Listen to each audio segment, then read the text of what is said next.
सुशांत सिंह राजपूत की हत्या के बाद कई चीजें बाहर निकल के आई हैं। कुछ मैंने इंटरव्यूज पढ़े हैं, कुछ डायरेक्टली भी बात की है। तो उनके पिताजी का कहना है कि वो फिल्म इंडस्ट्री में हो रही टेंशन के करके बहुत ज्यादा परेशान थे। अभिषेक कपूर जिन्होंने उन्हें लॉन्च किया, उनके साथ हाल ही में एक फिल्म की है केदारनाथ। उनका कहना है कि it was a systematic dismantling of a fragile mind. Ankita जो उनकी लॉन्ग टर्म पार्टनर रह चुकी है, उनका कहना है कि वो सामाजिक रूप से की गई अपमान और बेइज्जती नहीं सहन कर पाया। तो अब मैं आपको बताऊंगी कि मूवी माफिया ने ना कि सिर्फ उनको बैन किया था, सिस्टमैटिक डिसमेंटलिंग, कैसे कतरा कतरा करके उनका दिमाग तोड़ा गया है, उनको मारा गया है।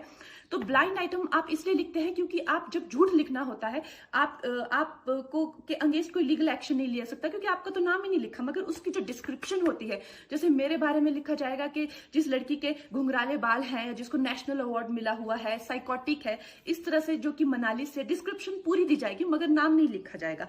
23 अगस्त 2017 को बॉलीवुड लाइव सुशांत के बारे में लिखता है कि वो जब भी सेक्स करता है तो सिर्फ अपने ही गाने सुनता है, वो सबसे बड़ा नार्सिसिस्ट है। 16 दिसंबर 2016 में मुंबई मिरर लिखता है कि सुशांत एक ट्रक ड्राइवर की तरह लगता है। 22 फरवरी 2019 को मुंबई मिरर लिखता है कि पार्टी में तमाशा करने के बाद सुशांत ने कांच की बोतल एक डायरेक्टर के सर पे दे मारी। 18 अक्टूबर 2018 को डीएनए लिखता है कि सुशांत ने अपनी को एक्टर का रेप किया और वो मीटू के चलते अब जेल जा सकता है। और ऐसी न जाने कितने अनगिनत झूठ। और ये जो बुद्धिजीवी जर्नलिस्ट हैं, ये जो चील कौए गिद्ध हैं जो मूवी माफिया के पाले हुए हैं, ये इसको मेंटल इमोशनल साइकोलॉजिकल लिंचिंग को जर्नलिज्म कहते हैं। मेरे बारे में आज तक जो भी कहा गया मैंने कुछ नहीं कहा, लेकिन जब एक स्वतंत्रता सेनानी के खिलाफ गंदगी लिखी गई, मैंने उस जर्नलिस्ट को कॉन्फ्रंट किया। आपको पता है उसी रात 4 सीनियर जर्नलिस्ट ने मेरे खिलाफ एक गिल्ड बनाई।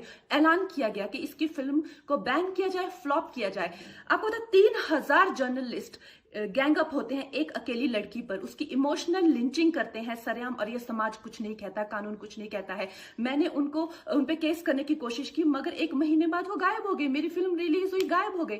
तो मेरा कहने का मतलब ये है कि अगर ये समाज जिस अन्याय की बुनियाद पर खड़ा है और कभी आवाज नहीं, आप ये पढ़ते हैं, चटकारे लेते हैं, कभी आपने सोचा है कि कभी नेपो किड्स के बारे में ये क्यों नहीं लिखा जाता है?